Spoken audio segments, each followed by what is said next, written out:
Hi friends.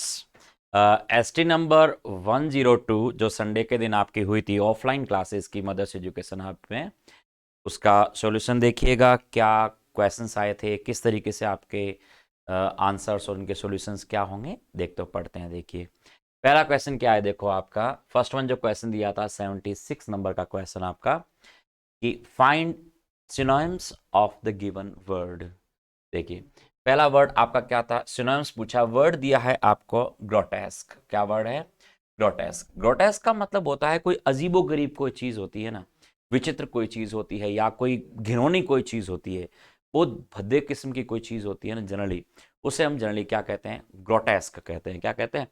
Grotesque. ठीक है ना, गड़बड़ कोई चीज होती है। ग्रोटेस्क मतलब गड़बड़ चीज कर सकते हो, विचित्र कोई चीज कहते हो, गजब कोई चीज कह सकते हो। इस अर्थ में आप याद कर सकते हो वर्ड ग्रोटेस्क। कॉमन, बिजैर, फेमिलियर या ऑर्डिनरी। देखो कॉमन, फेमिलियर और ऑर्डिनरी तीनों तो इसके आपके एंटोनिम्स के रूप में आ रहे हैं। ठीक है ना, यदि आप इसके विलोम शब्द देखना चाहे, अपोजिट्स देखना चाहे तो कॉमन हो गया, फेमिलियर हो गया, ऑर्डिनरी हो गया। वर्ड कौन सा है इसमें? बिजैर। बिजैर का मतलब होता है क्या? क्या होगा? जो विचित्र कोई चीज होती है, अजीबोगरीब कोई चीज होती है ना, उसे हम कहते हैं। ठीक है ना, उसको हम क्या कहेंगे? बिजैर। क्या वर्ड है? बिजैर। तो ग्रोटेस्क का सिनोनिम्स जो आपका बनेगा फर्स्ट वन, वो कौन सा बनेगा आपका? बिजैर बनेगा। कौन सा बनेगा? बिजैर। ठीक है, देखिएगा सेकंड देखो क्या है। आई होप कि ये क्वेश्चन आपने सही किया होगा। ठीक है, वर्ड्स जो रेगुलर जनरली हम इन क्लासेस में पढ़ते हैं, ये वर्ड्स आपका बहुत इजी वर्ड है आपका। क्वेश्चन नंबर 77 देखिए आपका क्या है। वर्ड है आपका हेजीमनी। क्या वर्ड है? हेजीमनी। हेजीमनी का मतलब होता है वर्चस्व। आप किसी कोई मान लो जैसे नेतृत्व करने की बात करता है, लीडरशिप की बात करता है, ठीक है ना, तो वर्चस्व की बात करता है, उस कंडीशन में हम कहते हैं क्या? आधिपत्य जमाना कोई कंट्री के लिए। चलिए जैसे आपने कह दिया कि यूएस से क्या कर रहा है? आधिपत्य जमाता है। ठीक है ना, अपनी क्या करता है? डोमिनेट कह सकते हो, तो डोमिनेट या डोमिनियन आपका सिनोनिम्स बन सकता है। कौन सा बनेगा? डोमिनियन। कौन सा बनेगा? डोमिनियन। तो हेजीमनी का सिनोनिम्स यदि बनेगा तो वो कौन सा बनेगा?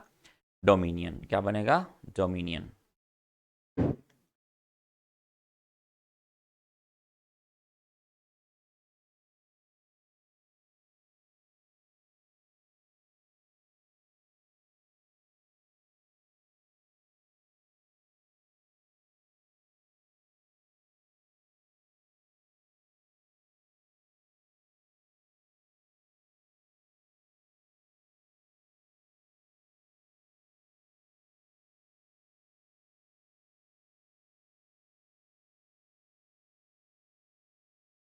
हाँ,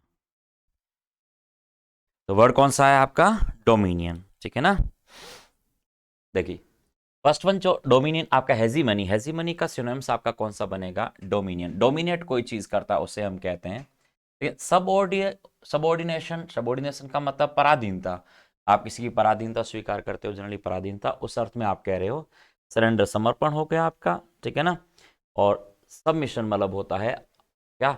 जो आत्म आप कह सकते हो क्या उसको, समर्पण जिसे आप कहते हो, उसे उसे हम कहते हैं क्या कहोगे? सबमिशन। तो कौन सा बनेगा इसमें? डोमिनियन। तो हेजीमनी का सिनोनिम्स यदि हम देखें, पर्याय देखें, तो कौन सा बनेगा? आपका डोमिनियन बन जाएगा। देखिए नेक्स्ट, देखिए वर्ड आपका कौन सा है। नेक्स्ट पूछ रहा है antonym of the given word. Antonym देखिए वर्ड कौन सा आपका? परसुएड। परसुएड का मतलब होता है किसी को राजी करना, बहलाना फुसलाना किसी को। ठीक है ना, जैसे कॉक्स कहते हैं। कॉक्स मीन्स होता है, कॉक्स इसका सिनोनिम्स होता है। कॉक्स का मतलब होता है आप किसी को परसुएड करते हो। ठीक है ना, आप किसी को बहलाते फुसलाते हो, काजोल कर रहे हो। ठीक है ना, उसे कहा जाता है अल्यूर। अल्यूर का मतलब लुभावनी कोई चीज होती है ना, उस अर्थ में बोला जाता है। और कन्विंस करना, ये तीनों सिनोनिम्स के अर्थ में आते हैं परसुएड के। ठीक है ना, तो एंटोनिम कौन सा बनेगा इसका? डिसुएड। तो परसुएड का मतलब होता है आप किसी को क्या करते हो? बहलाते हो, फुसलाते हो, इसको किसी को प्रोत्साहन देते हो, किसी को आगे बढ़ाते हो। ठीक है ना, उस अर्थ में आता है। और डिसुएड का मतलब होता है आप किसी को प्रलोभन नहीं दे रहे हो, उसको आप क्या कर रहे हो? नॉर्मल वे में लेके आ रहे हो। तो डिसुएड इसका आपका एंटोनिम बनेगा, करेक्ट एंटोनिम।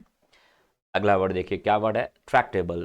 ट्रैक्टेबल का एंटोनिम पूछा है आपको। ट्रैक्टेबल का मतलब होता है कोई चीज मैनेजेबल होती है। आप सुविधाजनक कोई चीज है, आपने उसे मैनेजेबल कर दिया, आप आसानी से उसको टैकल कर सकते हो। किसी चीज को बहुत आसानी से टैकल किया जा सके, जिसको आसानी से उस काम को किया जा सके, उसे कहते हैं। तो मैनेजेबल कह दो, वर्केबल कह दो, फ्लेक्सिबल कह दो, ये तो तीनों ही इसके सिनोनिम्स होते हैं। एंटोनिम की बात करें तो कौन सा होगा? स्टबर्न। स्टबर्न का मतलब जिद्दी होता है। स्टबर्न का मतलब क्या होता है? जिद्दी या अड़ियल होता है, जैसे वे वर्ड जिसे हम कहते हैं। आप क्लियर है ना? तो कौन सा वर्ड है इसका? ट्रैक्टेबल। तो ट्रैक्टेबल का एंटोनिम्स कौन सा बनेगा आपका? स्टबर्न। कौन सा बनेगा? स्टबर्न बनेगा। क्लियर है? चलिए नेक्स्ट वर्ड देखिए। तो आपके चार वर्ड इसमें बने हैं, दो आपके सिनोनिम्स पूछे हैं। सिनोनिम्स में कौन सा? ग्रोटेस्क और हेजीमनी था आपका। एंटोनिम्स में कौन सा? परसुएड और कौन सा है? ट्रैक्टेबल हो गए। तो चार आपके वर्ड हो गए। फिफ्थ वन वर्ड देखिएगा आप, पढ़िए एक बार, देखो क्या इसका मीनिंग निकलता है, क्या वर्ड मिलेगा। ठीक है ना? चलिए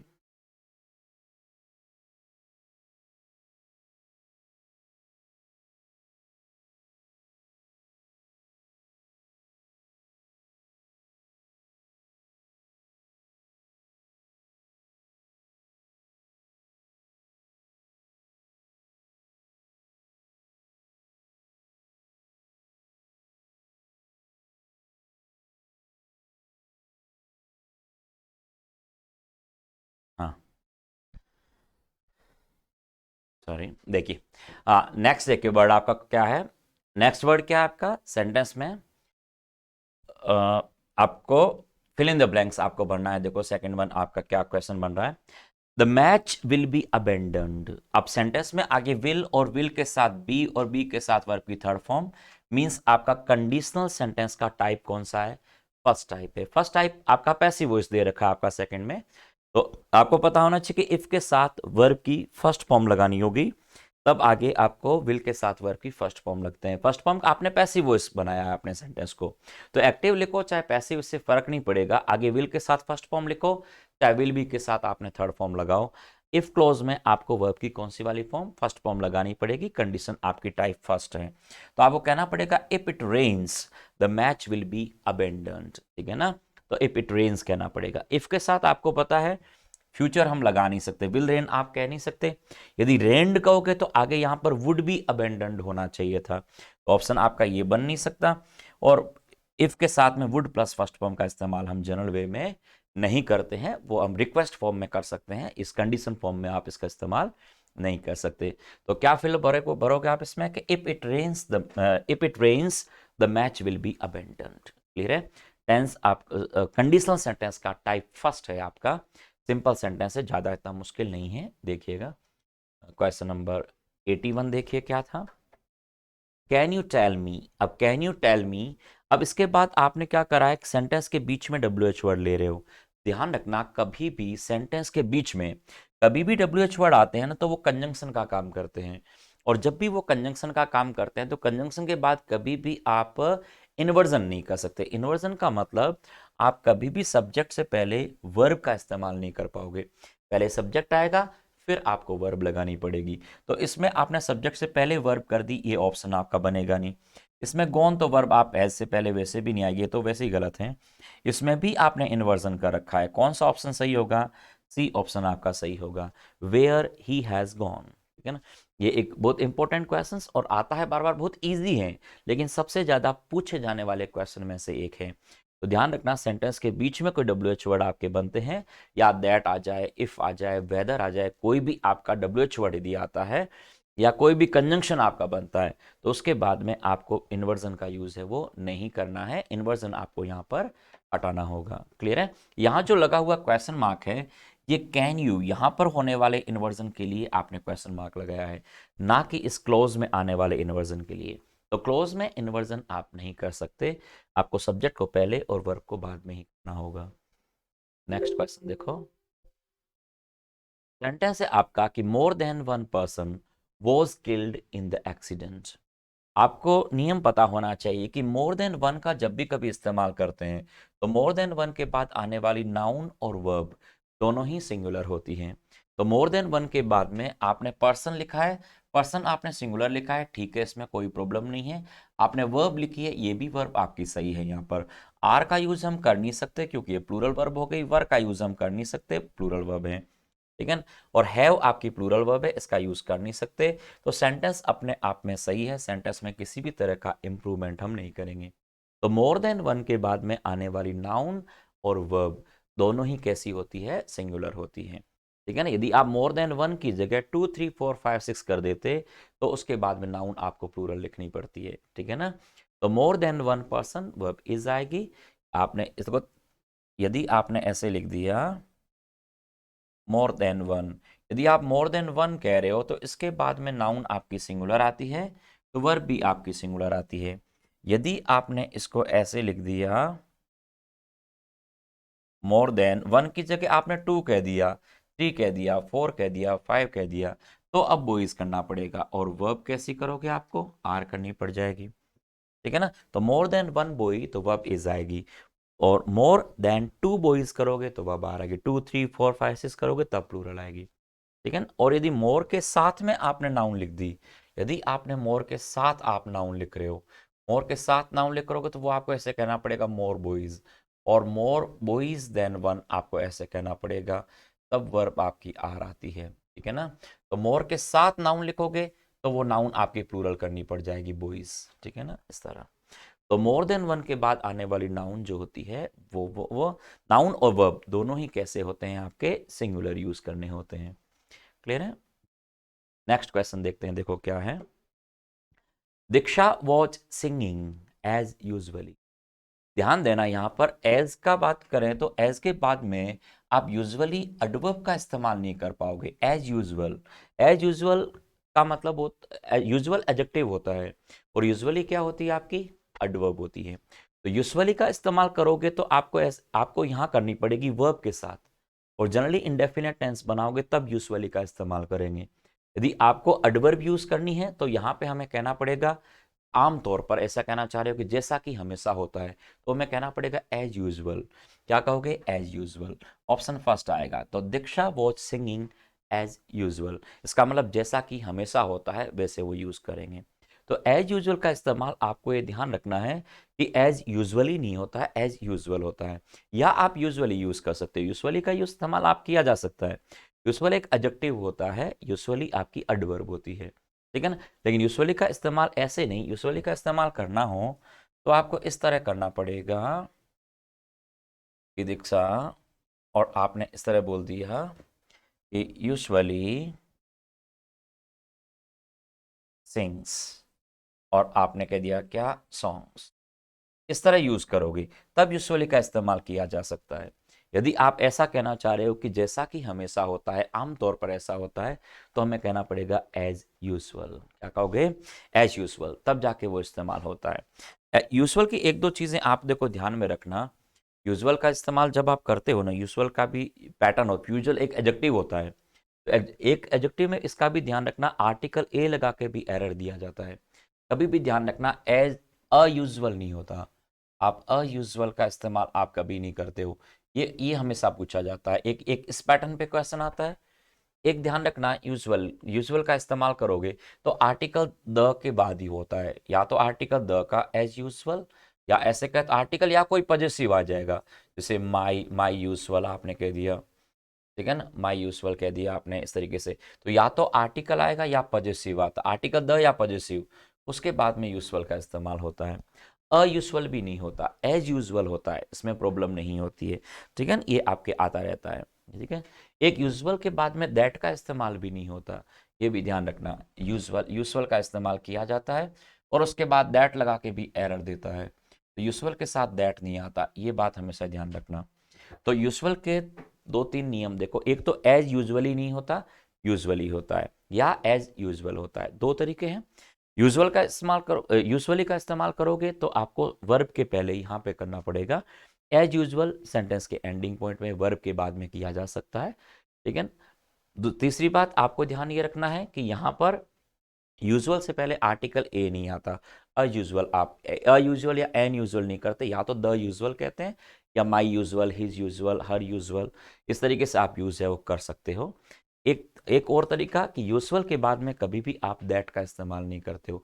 ये छोटे मोटे रूल्स, खैर अभी पेपर सॉल्व कर रहे हैं तो इतना ज़्यादा एक्सप्लेन हम कर नहीं सकते, लेकिन ये दो तीन मोटे मोटे रूल्स है, आपको याद रखना है, ठीक है ना। दैट नहीं लगाओगे, आर्टिकल ए नहीं लगाओगे पहले, ठीक है, द लग सकता है या कोई पजेसिव आता है, ठीक है। चलिए देखो नेक्स्ट पढ़ते हैं। हाँ, नेक्स्ट देखो, एरर का क्वेश्चन है, why has she, no error, या not have breakfast with you, why has she not have breakfast with you. Breakfast, ये ब्रेकफास्ट है, ये गलती से यहाँ जेड आ गया, ये ब्रेकफास्ट वर्ड है, ये टाइपिंग प्रॉब्लम की है इसने, ठीक है, तो यहाँ सही है। लेकिन यहाँ पर देखो, वाई हैज सी, सी के लिए आपने हैज हेल्पिंग वर्ब तो लगा दी, इससे कोई प्रॉब्लम नहीं है। लेकिन आपको पता होना चाहिए कि हैज के बाद में दोबारा जो वर्ब आएगी वो तो हैड आनी चाहिए ना। हैज हैव हैड के साथ आने वाली जो वर्ब होती है, हैज हैव व हैड, इनके साथ आने वाली वर्ब हमेशा हैड होगी, क्योंकि हैज हैव हैड के साथ वर्ब की थर्ड फॉर्म लगती है, और थर्ड फॉर्म कौन सी होती है, हैड होती है। तो चाहे हैज हो, चाहे हैव हो, चाहे हैड हो, के साथ आने वाली वर्ब तो थर्ड फॉर्म होगी, और थर्ड फॉर्म कौन सी होती है, हैड होती है। तो आपको कहना पड़ेगा नॉट हैड। एक सिंपल सा साधारण सा क्वेश्चन है एरर फाइंडिंग का, ठीक है। चलिए, तो क्या आएगा, हैज। तो हैज हैव हैड के साथ आने वाली वर्ब क्या होती है, वर्ब की थर्ड फॉर्म आती है, हैड का इस्तेमाल किया जाएगा।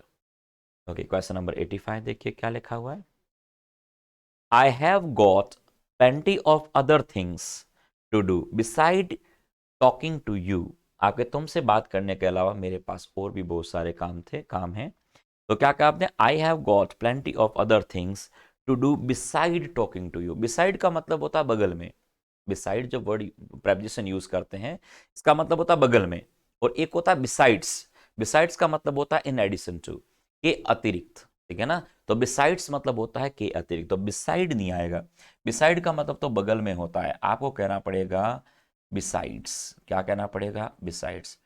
बिसाइड्स होता है के अतिरिक्त, बिसाइड्स को हम हिंदी में क्या कहेंगे, के अतिरिक्त। और बिसाइड का मतलब होता है बगल में, तो बिसाइड्स क्या कहोगे, बिसाइड्स। जैसे मान लो आपने कह दिया कि मैं एक डॉक्टर के अलावा मैं खाली समय में नॉवेल्स भी लिखता हूँ, तो आपको कहना पड़ेगा besides working as a doctor. Besides preposition अपने बाद आईएनजी फॉर्म लेता है, जिरेंड के रूप में प्रेपोजिशन है, अपने बाद आईएनजी वाली फॉर्म लेगा। तो besides working as a doctor I write novels in my spare time, ठीक है ना। इस तरीके से आप यूज करोगे, तो यहाँ पे क्या आएगा आपका सेंटेंस में, प्रेपोजिशन बिसाइड्स यूज होगा। नेक्स्ट देखिए, क्वेश्चन नंबर 86 क्या है, Uddhav Thackeray and Sharad Pawar decided to bury the hatchet. Idiom है आपकी bury the hatchet. Bury the hatchet का मतलब होता है पुरानी दुश्मनी को खत्म करना, पुरानी दुश्मनी को खत्म करके शांति स्थापित करना, ठीक है ना, या नए रिश्ते कायम करना, ठीक है ना। ब्रेक द आइस बोलते हैं, ब्रेक द आइस मतलब चुप्पी तोड़ना, और start conversation in A positive way, ठीक है ना, तब बोला जाता है। तब आप कह रहे हो क्या, बेरी द हैट चैट। बरी नहीं कहते इसको, बेरी कहते हैं। और bury the hatchet, bury the hatchet का मतलब हो गया कि पुरानी दुश्मनी को खत्म करके नए रिश्ते कायम करना, शांति स्थापित करना। तो to keep a secret, to make peace, to bury the wealth, या टू फूल समवन, क्या कहोगे, टू मेक पीस। क्या कहोगे, टू मेक पीस, ठीक है ना, आपकी ईडीएम है, ठीक है, bury the hatchet. Next देखते हैं, देखो, हाँ, Rohit put across is ideas to Virat. Put across का मतलब होता है कि आप कन्विंस करते हो, या अपने आइडियाज को आगे कन्वे करते हो, आगे आप चीज़ों को बढ़ाते हो, ठीक है ना। या किसी चीज़ में समझौते को, जैसे आपने कहते समझौते को पुट अक्रॉस किया, मीन्स उसको सॉल्व करने के लिए चीज़ें आमने सामने लेके आना, उसे पुट अक्रॉस कहते हैं। या अपने आइडियाज को आगे बढ़ाना, उस अर्थ में आता है कन्वे करना। तो इफेक्टिवली कन्वेड कहोगे, मेड अवेलेबल कहोगे, स्ट्रांगली एक्सप्रेस्ड कहोगे, या लेड असाइड कहोगे। तो क्या कहोगे, इफेक्टिवली कन्वेड। आप चीज को कन्वे करते हो, अपने आइडियाज को आगे बढ़ाते हो, अपने आइडियाज को आगे बढ़ाना, आइडियाज को कन्वे करना, तो आप क्या कहोगे यहाँ पर, कन्वेस, इफेक्टिवली कन्वे, ठीक है ना, ईडीएम है आपकी। नेक्स्ट देखिए आपका वर्ड क्या है, 88। क्वेश्चन इनडायरेक्ट स्पीच का है, डायरेक्ट इनडायरेक्ट देखो, she exclaimed with pity that he was a very lazy fellow, ठीक है ना। अब इस सेंटेंस में क्या कर रखा है, सेंटेंस आपका इनडायरेक्ट स्पीच का है, अब आपको डायरेक्ट बनाना है। अब डायरेक्ट बनाओगे तो किसका बनेगा, देखो, सी सेड तो सब में ही दे रखा है, वॉट अ आपने सब में दे रखा है, ठीक है। You are a lazy fellow का तो बन नहीं सकता, किसका बनेगा, what a lazy fellow he was. यदि ही वॉज है तो वॉज का तो क्या बनेगा, वॉज तो बन नहीं सकता, आपको हैड बीन बनाना पड़ेगा। तो ये तो ऑप्शन आपका कट गया, ये ऑप्शन बनेगा नहीं। What a lazy fellow you are, हाँ, यू आर का बनाया जा सकता है, she said what a lazy fellow I was का नहीं बन पाएगा क्योंकि वॉज का हैड बीन बनेगा, ये ऑप्शन आपका बनेगा नहीं। He said you are a lazy fellow का नहीं बन पाएगा, तो क्या बनाना पड़ेगा कि she said what a lazy fellow you are, तो इस ऑप्शन का क्या बनेगा आपका। देखो अब इस सेंटेंस को इनडायरेक्ट में बदल के देखो कि she said what a lazy fellow you are. आपको पता होना चाहिए कि व्हाट ए को हम चेंज करते हैं किसमें, आगे आने वाला व्यक्ति, यदि व्यक्ति है तो आपको ही वॉज या सी वॉज में चेंज करना पड़ता है, और यदि मान लो यहाँ पे वस्तु होता तो इट वॉज में चेंज कर देते। अब यू आर है तो यू तो ऑप्शन में, इसमें ऑब्जेक्ट कुछ है नहीं, तो अज्यूम कर लेंगे आप यू किसको, मी को अज्यूम कर रहे हो, या ही को या सी को आप अज्यूम कर सकते हो, तो यहाँ पे ही को आपने अज्यूम किया है, ठीक है ना। तो आपने कह दिया कि she exclaim with pity that he was a क्या वेरी लेजी फेलो, ठीक है ना, इस तरीके से आपने कह दिया। देखो कितना आलसी टू है, ये कहना चाह रहे हो। हाँ क्लॉज टेस्ट आपका देखिए, फर्स्ट वन देखिए क्या कहना चाह रहा है। Clause test first, life is full of types of experiences. जब भी क्लॉज टेस्ट आता है ध्यान रखना, पहले क्लॉज टेस्ट को एक दो बार आपको पढ़ना है, पढ़ के फिर आपको क्वेश्चन दे करके उनके आंसर है वो करने होते हैं। देखिए life is full of types of experiences, strengths in fact are the ways of God. If a man is happy today, he may be unhappy the very next day. Some are pleasant and joyful, while others are full of and pain. If at one time a person finds himself on top of the world, at the time he is depressed and downcast. देखो sentence क्या कह रहा है, life is full of type of experiences. क्या कहोगे, life is full of systematic types of experiences, allied type of experiences, amplified types of experiences, या आप कहना चाह रहे हो various types of experiences. Obviously यहाँ पर प्लूरल का रखा है नाउन, आपको वेरियस कहना पड़ेगा। विभिन्न तरह के अलग अलग तरह के अनुभवों से जीवन आपका क्या है, भरा हुआ है।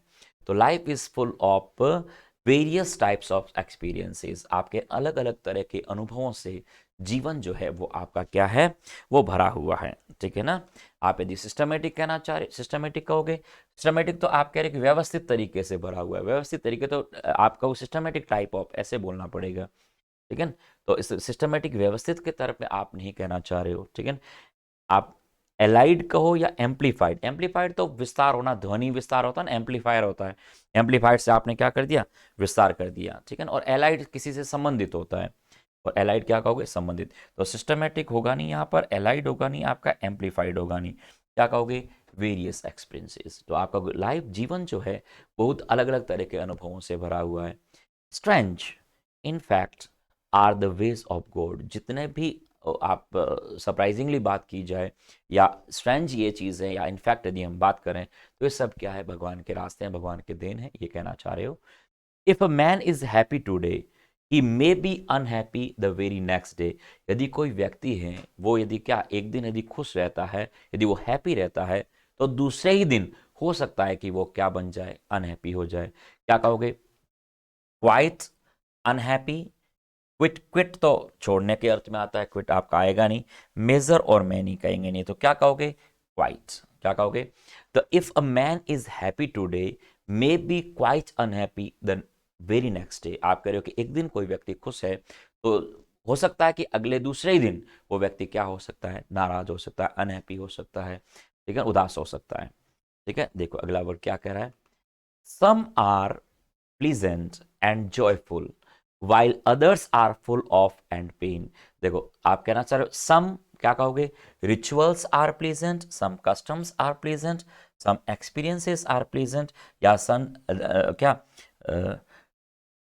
स्टैंडर्डाइजेस, स्टैंडर्डाइजेस तो नहीं होगा, क्या बनेगा, एक्सपीरियंसेस। हम एक्सपीरियंसेस की बात कर रहे हैं, तो क्या कहना चाह रहे हो कि some experiences are pleasant and joyful while others are full of, क्या कहना चाह रहे हो, full of, full of pathos, echoes, mythos या इथोस। ऑब्वियसली पैथोस कहना पड़ेगा। पैथोस का मतलब होता है दुख की बात करते हैं, डिप्रेशन की बात करते हो, या बिल्कुल गम की बात कर रहे हो। तो आप कहना चाह रहे हो कि some experiences are pleasant and joyful, कुछ एक्सपीरियंसेस, कुछ अनुभव ऐसे होते हैं जॉयफुल हो सकते हैं आपके, ठीक है ना, प्लीजेंट हो सकते हैं, जबकि दूसरी तरफ से देखा जाए तो कुछ जो होते हैं वो पूरे क्या गम से भरे हुए हैं, उदासी से भरे हुए हैं। तो आप कह सकते हो पैथोस एंड पेन, ठीक है।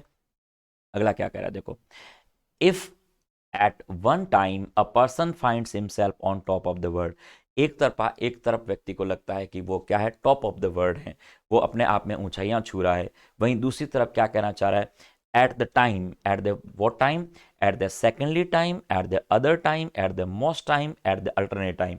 ऑब्वियसली आपको कहना पड़ेगा दूसरे समय को कहना पड़ेगा अदर टाइम। तो आप कहोगे at the second time he is depressed and downcast. Depressed दुखी होता है, डाउनकास्ट भी दुखी होता है, डाउनकास्ट भी क्या होता है, दुखी होता है, डिप्रेस्ड एंड डाउनकास्ट, ठीक है ना, सैड, सैड एंड डिप्रेस्ड कहना चाह रहा है। डाउनकास्ट मीन्स होता है सैड, ठीक है, डिप्रेशन के अर्थ में आता है। क्लियर है, चलिए। तो ये आपके 5 क्वेश्चंस किसके हैं, क्लॉज टेस्ट के। ओके, तो फर्स्ट वन यदि हम क्वेश्चन को देखा जाए, एक बार रिपीट में आप देख लेना इन सबको। तो फर्स्ट वन की बात करें तो फर्स्ट में क्या आएगा, यहाँ पर लाइफ इज फुल ऑफ, क्या कहोगे, life is full of various types of experiences, ठीक है। आप आगे कह रहे हो strengths in fact are ways of God, if a man happy today may be quite unhappy the very next day. फिर आप कहना चाह रहे हो some experiences are pleasant and joyful while others are full of, क्या कहोगे, pathos and pain. If at one time a person finds himself on the top of the world, at the क्या other time he is depressed and downcast. Clear है, चलिए next को देखते हैं। देखो क्या है अगला वर्ड आपका, वन वर्ड सब्स्टिट्यूशन। देखो वन वर्ड सब्स्टिट्यूशन में क्या दे रखा है वर्ड आपका, a substance that is not a medicine but that a patient who is taking it beliefs is medicine. आप फिर ऐसा व्यक्ति, ऐसी कोई मेडिसिन, ऐसी कोई दवाई की बात कर रहे हो कि जब पेशेंट को लगता है कि वो दवाई होती है लेकिन वो दवाई है नहीं, ठीक है ना, वो एक ऐसी मेडिसिन है जो लोगों को देते हैं तो उनको लगता है कि मैं उनसे ठीक हो रहा हूँ, और वो है क्या, कि आप वो क्या दवाई नहीं है, वो एक दवाई का रूप है, विशेषकर चॉकलेट्स हैं। तो साइकोलॉजिस्ट वगैरह जो होते हैं, जो किसी मान लो मेंटली पेशेंट है वगैरह, एंजाइटी होती है, डिप्रेशन है किसी को, तो उसका जो इलाज करते वक्त जो वो दवाइयाँ उन्हें देते हैं, उन दवाइयों को जो क्या कहते हैं, उस मेडिसिन को क्या कहा जाता है, देखो नॉस्टैल्जिया। नॉस्टैल्जिया तो होता है, होम सिकनेस को कहा जाता है, घर की याद आना वगैरह, उसे नॉस्टैल्जिया कहते हैं, या पुरानी चीज़ों की याद आना कहते हैं, नॉस्टैल्जिया कहलाता है।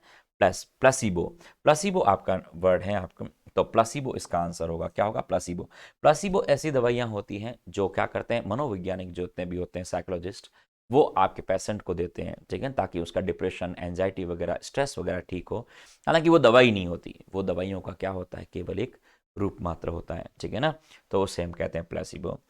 मैरिवाना, मैरिवाना एक गांजा कह सकते हो, गांजे टाइप का एक मादक पदार्थ होता है, ठीक है, मैरिवाना पत्तियां होती है मैरिवाना की, जनरली सिगरेट्स वगैरह में डाल के जनरली लोग हैं वो पीते हैं मैरिवाना, बहुत ज़्यादा चलने वाले ड्रग्स में से एक है मैरिवाना। ओके, और कैनबिस, कैनबिस, कैनबिस आप कह सकते हो भांग टाइप, भांग, भांग कैनबिस क्या होती है, भांग आपकी होती है, चरस टाइप का जो होता है, भांग वगैरह होती है, उसे कैनबिस कहते हैं। तो कौन सा होगा इसमें, आप प्लासिबो, ठीक है, प्लेसबो नहीं प्लासिबो कहते हैं। तो प्लासिबो इफेक्ट होते हैं, प्लासिबो टैबलेट्स होती हैं आपकी, ठीक है। चलिए नेक्स्ट देखिएगा, a secret usually dishonest way of behaving. आप कह रहे गुप्त तरीके से, प्राय गुप्त तरीके से किया गया काम, या डिसऑनेस्ट वे में किया गया काम, या वे ऑफ बिहेविंग ऐसा बिहेवियर कि आप क्या लोगों को सही नहीं लगे, ठीक है ना, उसे अनुचित आचरण आप करते हो, उसे क्या कहते हैं, देखो सबटरफ्यूज, सबटोज, रेटिसेंस, या आपको अबेटोर कहते हो। कौन सा वर्ड आएगा, सबटरफ्यूज। सबटरफ्यूज का मतलब होता है कि आप गुप्त रीति से कोई भी आप काम करते हो, ठीक है, गुप्त तरीके से प्राय काम करते हो, डिसऑनेस्ट वे में ऐसा बिहेव करते हो कि व्यक्ति क्या हो सामने, क्या मतलब व्यवहार आप सही नहीं करते हो किसी से, उसे के मिसकंडक्ट के रूप में इस्तेमाल किया जाता है। तो क्या वर्ड है आपका, सबटरफ्यूज, ठीक है ना। सबटोज, सबटोज में यू नहीं होता, ए होता है। कई दफ़ा आपके एग्जाम में भी पूछा जाता है, एसएससी के बहुत सारे एग्जाम्स पिछले आप प्रीवियस ईयर को देखोगे तो ऐसे बहुत सारे क्वेश्चंस के अंदर क्या है कि वर्ड जो स्पेलिंग है वो उसमें गड़बड़ कर देता है कई दफ़ा। दिखने में हमें वर्ड लगता है लेकिन वर्ड क्या है, उसकी स्पेलिंग में काफ़ी मिस्टेक करता है कई दफ़ा। तो सबटरफ्यूज की स्पेलिंग आपको पता है, यू नहीं ए होता है। सबटरफ्यूज में क्या होता है, SAB, ठीक है, सबटरफ्यूज नहीं, सबोटेज, सबोटेज, सबोटेज का मतलब होता है जानबूझकर कोई क्या करना, तोड़फोड़ करना, जानबूझकर आप कोई तोड़फोड़, डिलिबरेटली आप किसी में तोड़फोड़ वगैरह करते हो, उसे कहते हैं, ठीक है ना, उसे क्या कहते हैं, सबटरफ्यूज, सबोटेज कहते हैं, ठीक है ना, सबोटेज। रेटिसेंस तो शांत रहना कहता है, मतलब जो चुप रहता है, या मान लो आप कहते हो चुप्पी को कहा जाता है, चुप्पी, आपके चुप्पी आपकी आ गई, सद गई, ठीक है, बिल्कुल चुपचाप। जैसे रेटिसेंट होता है, रेटिसेंट होता है कम बोलने वाला, और रेटिसेंस का मतलब होता है चुप्पी को कहते हैं।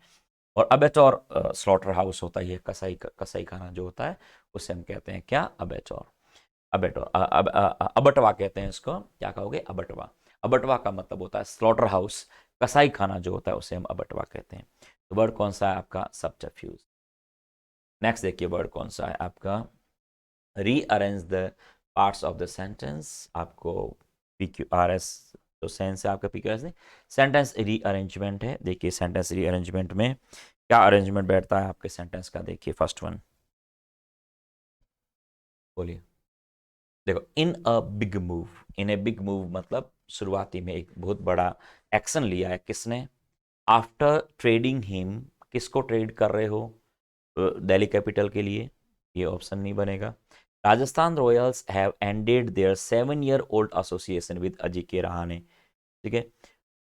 इन a big move bowling all rounder Rohit Tewatia on Thursday, ये भी बनेगा नहीं। तो इसका मतलब फर्स्ट वन कौन होगा, वाई फर्स्ट वन होगा।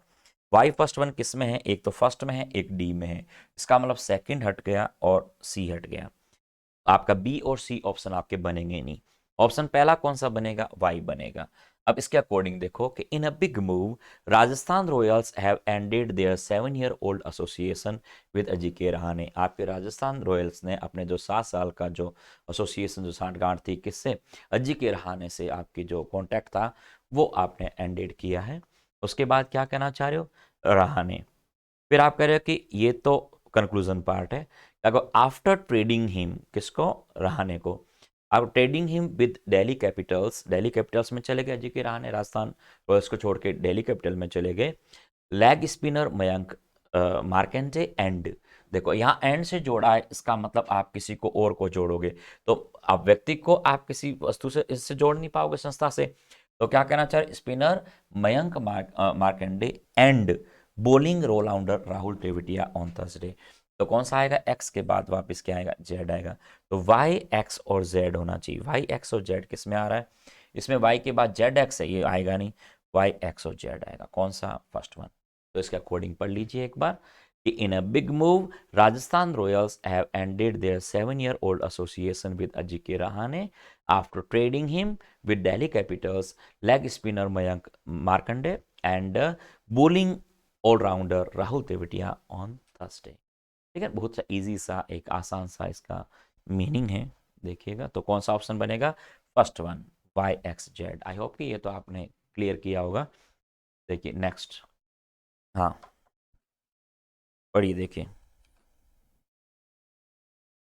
देखो, there was once a man named, क्या कहोगे, पूछदार, क्या कहना चाह रहे हो, नाम कुछ भी हो सकता है, नाम किसी व्यक्ति का कैसे भी हो सकता है, ऐसा कोई जरूरी नहीं है कि आपको जो लगे कि ये नाम, ऐसा कैसे नाम आया, ऐसा कुछ भी नहीं है। देखो क्या कहोगे, there was once a man named Poochdar, फिर क्या कहना चाह रहे हो, he began to plan his dream temple, a great devotee of Shiva. देखो यहाँ इंट्रोड्यूस कर रहे हो आप इसको, आप कहना चाह रहे हो कि there was once a man name Poochdar, और पूछदार क्या था, a great devotee of Shiva, या इंट्रोड्यूस कर रहे हो। इस इंट्रोड्यूस करने का मतलब पहला बी आएगा, पहला बी किस ऑप्शन में है, एक बी में है और एक आपके सी में है।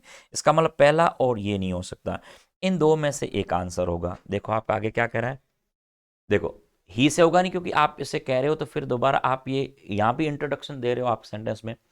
फिर आप क्या कहना चाह रहे हो, बी के बाद में इसमें सी है, बी के बाद दोनों में सी है, इसका मतलब बी के बाद तो सी हो ही गया। क्या कि there was once a man named Poojdar, फिर आप कहना चाह रहे हो a great devotee of Shiva, फिर आप कहना चाह रहे हो his most ardent wish was to build a temple for his lord. आप कह रहे हो कि एक जो शिव का बहुत बड़ा भक्त था, ठीक है, और उसने क्या किया, उसकी दिलो ख्वाहिश थी कि वो क्या करे, एक टेम्पल बनाए, किसके लिए, अपने भगवान के लिए, शिवा के लिए वो टेम्पल बनाए। ठीक है, फिर उसके बाद में क्या हुआ है, इसमें डी और ए है, इसमें ए और डी है। देखो ए पहले आएगा कि डी पहले आएगा, देखो आप बात कर रहे हो, as he sat under the tree in tattered clothes and a hungry belly, फिर क्या कहना चाह रहे हो कि began to plan his dream temple. यदि आपने ये पहले लिखा है ए पार्ट को, तो इसका क्या अर्थ निकालेगा कि he began to plan his dream temple, आपके उसने प्लान बनाना शुरू किया कि वो अपना ड्रीम टेम्पल बनाएगा। फिर आप कह रहे हो कि जैसे ही वो कहाँ, एक ट्री के नीचे बैठा, एक पेड़ के नीचे बैठा, कहाँ, फटे हुए कपड़ों में और भूखे पेट बैठा था। तो ये कहने के बाद इसका तो कोई सेंस ही नहीं निकला। आप ये कहना चाह रहे हो कि एक पुजदार नाम का व्यक्ति था, शिव का बड़ा भक्त था, ठीक है ना, वो उसकी विश थी कि वो भगवान के लिए क्या करे, टेम्पल बनाए। जैसे ही वो क्या, एक पेड़ के नीचे बैठा, फटे हाल कपड़े पहन रखे थे उसने, भूखे पेट बैठा था, तो उसने ये प्लान बनाया कि वो क्या करेगा, ड्रीम टेम्पल बनाएगा। तो इसका जो सीक्वेंस है वो सबसे पहले क्या आएगा, बी होना चाहिए, बी के बाद आपका सी आएगा, सी के बाद आपका ऑप्शन कौन सा बनेगा, आपको डी ऑप्शन लेना पड़ेगा, और डी के बाद आपको क्या लेना पड़ेगा, ए। तो बी सी डी ए आपको कौन से ऑप्शन में मिल रहा है, बी सी डी ए आपके सेकंड ऑप्शन में मिल रहा है, ना कि थर्ड में। ठीक है, सेंटेंस की मीनिंग के अकॉर्डिंग आप इसको बिठा लीजिएगा। इजी है वैसे, ज़्यादा प्रॉब्लम वाला नहीं है। देखिए नेक्स्ट वन, क्वेश्चन नंबर 98 क्या है, find the wrongly spelled word. अब इसमें कौन सा ऐसा वर्ड है जो रॉन्गली स्पेल्ड हुआ है, देखिएगा। असेसिनेशन, असेसिनेशन की स्पेलिंग क्या होती है, ए फिर एस डबल करते हो, फिर वापस ए और एस डबल करते हो, एस एस आई नेशन होता है, ठीक है ना। Wrongly spelled A double S होता है, इसमें A double S A S single कर दिया। ऑब्वियसली आपका आंसर कौन सा है, फर्स्ट ही हो गया। देखो एक बार और अगले वालों को भी देखो, अकोमोडेशन में क्या होता है, सी और एम डबल होता है, सी भी 2 बार आता है, एम भी दो बार आता है, O D A T I O N, ये तो सही है आपका। Authentic A U T H E N then otic, authentic आपका वर्ड सही है। एसोसिएशन में एस डबल है, एसोसिएशन आपका वर्ड सही है। तो इसका मतलब आपका गलत कौन सा वर्ड है, ये आपका वर्ड गलत है, इसका मतलब सही कौन सा हुआ, आंसर ए, क्योंकि आपको रॉन्गली स्पेल्ड वर्ड देखना है। तो 3 आपके वर्ड सही हैं, एक आपकी स्पेलिंग गलत है, कौन सी, असेसिनेशन, राजनीतिक कारण से किसी की हत्या करना असेसिनेशन कहलाता है, तो S S I nation, assassination. Clear है। अगला वर्ड देखिए, find the correctly spelled word. Correctly spelled का मतलब हो गया कि इनमें कौन सा करेक्ट है, ठीक है। अब इन 4 वर्ड में से आपके 3 तो आपके क्या हैं, कौन से, गलत हैं, और एक वर्ड है जो आपका क्या है, सही है। तो बताइए इनमें से सही कौन सा होगा। देखिए पहली बात, डिफिडेंस, डिफिडेंस जैसे आपने कह दिया D I double F I D E N C, diffidence आपका वर्ड सही नजर आ रहा है। डेफिडेंस, डेफी ई नहीं होता, डिफिडेंस होता है, ये गलत हो गया। डिफरेंस, डिफरेंस में ए एन सी ई नहीं, ई एन सी ई आता है, डिफरेंस, ये ऑप्शन आपका गलत हो गया। डिफर, डिफर नहीं होता, या तो होता है डेफर, या तो एक तो वर्ड होता है डेफर, और एक वर्ड होता है आपका डिफर, डिफर डिफरेंट वाला डिफर, तो वो D I double F E R होता है या डेफर होता है, इन दो में से कोई एक होगा, लेकिन डिफर नहीं हो सकता। तो कौन सा ऑप्शन आएगा आपका, डिफिडेंस। तो डिफिडेंस मतलब जिसमें आत्मविश्वास की कमी होती है उसे कहते हैं। तो क्या कहोगे, डिफिडेंस आपका फर्स्ट वन है जो आपका आंसर बन गया। क्लियर है। देखिए लास्ट क्वेश्चन क्या पूछा है आपका, 101 जो क्वेश्चन है, आपके 25 टोटल क्वेश्चन है। देखिएगा, please don't talk loudly, active से पैसिव वॉइस बनाना है, तो प्लीज डोंट टॉक लाउडली। अब इस सेंटेंस को देखो, यदि आपने कह दिया होता डोंट टॉक लाउडली, तो हम इस सेंटेंस में you are advise not to talk loudly, advise नहीं है ये, यहां पर आप कहना चाह रहे हो, स्ट्रांगली बोल रहे हो, एडवाइस नहीं दे रहे हो, आप यहां पर मना कर रहे हो। You are requested not to talk loudly, you are forbidden to talk loudly, या you should not talk loudly, ये तो एक्टिव हो गया, ये तो होगा नहीं। You are forbidden to talk loudly, ये तब होगा जब आप सिर्फ बोल दिया कि don't talk loudly, उस कंडीशन में आएगा। यहाँ सेंटेंस में प्लीज लगा रखा है और सेंटेंस में थोड़ा सा रिक्वेस्ट वाला सेंस है, तो आपको कहना पड़ेगा क्या, you are requested not to talk loudly.